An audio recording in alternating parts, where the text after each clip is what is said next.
Gajanan developers Pune यांच्याकडून आता पंढरपुरात इसबाबी कलश मंगल कार्यालय येथे साकारला जातो आहे भव्य गजानन टॉवर 10 मजली ट्विन बिल्डिंगचा प्रकल्प। गजानन टॉवर मध्ये उपलब्ध आहेत अत्याधुनिक सुविधांनी युक्त 1022 स्क्वेअर फुटाचे 2 BHK फ्लॅट्स, सुशोभित प्रवेश कक्ष, सामायिक क्षेत्रासाठी अत्याधुनिक सुरक्षा यंत्रणा, लिफ्ट आणि सामायिक क्षेत्रांसाठी वीज बॅकअपची सुविधा, स्वतंत्र अग्निशमन यंत्रणा, 2 मजली पुरेशी पार्किंग व्यवस्था, प्रत्येक कार पार्किंगच्या ठिकाणी स्वतंत्र ईव्ही चार्जिंगची सोय, सोलर वॉटर यंत्रणा, प्रत्येक सदनिकेसाठी इन्व्हर्टरची सोय।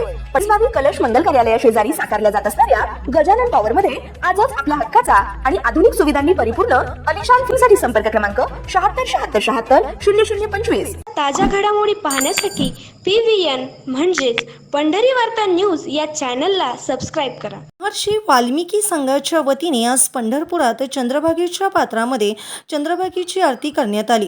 महाराष्ट्र राज्याच्या मुख्यमंत्र्यांना सद्बुद्धी घालावी आणि आमदार रोहित पवार यांच्या आंदोलनाला यश यावं यासाठी चंद्रभागेची आरती करण्यात आली।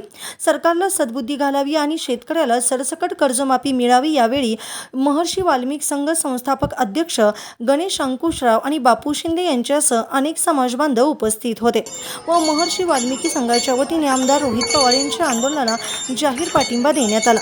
दरम्यान कालपासून अन्नत्याग आंदोलन करीत असलेले रोहित पवार यांच्या भेटीसाठी राज्यभरातून विविध नेते मंडळी पंढरपुरात येत असून आपला पाठिंबा व्यक्त करतानाच सरकारने जाहीर केलेल्या कर्जमाफीतील त्रुटीकडे बोट दाखवत आसूड ओढताना दिसून येत आहेत।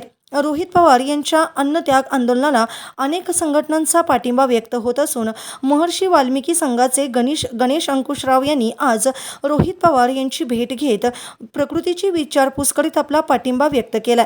तर सरकारला सद्बुद्धी येण्यासाठी चंद्रभागेची महाआरती देखील करण्यात आली। नमस्कार, मी गणेश अंकुशराव। पंढरपूरमध्ये गेले 2 दिवस झालं राष्ट्रवादी काँग्रेसचे आमदार रोहितदादा पवार हे अन्नत्याग आंदोलनाला बसलेले आहेत। त्यांची मागणी रास्त आहे। त्यांच्या मागण्या सरकारने लवकरात लवकर पूर्ण केल्या पाहिजे। शेतकऱ्याला कर्जमाफी सरसकट झाली पाहिजे। त्यांच्या जी मागण्या आहेत त्या खरंच शेतकऱ्याच्या हिताच्या आहेत।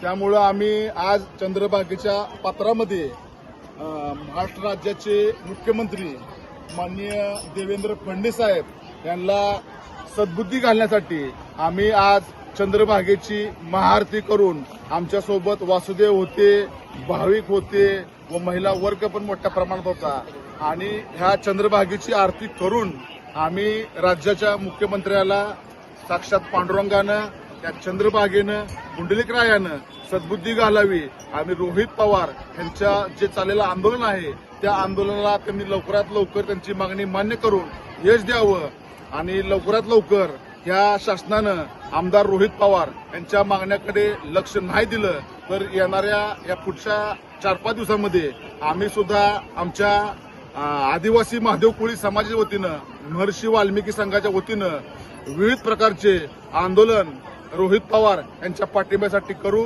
जय हिंद, जय वाल्मिकी, जय राघोजी, जय आदिवासी, जय भीम।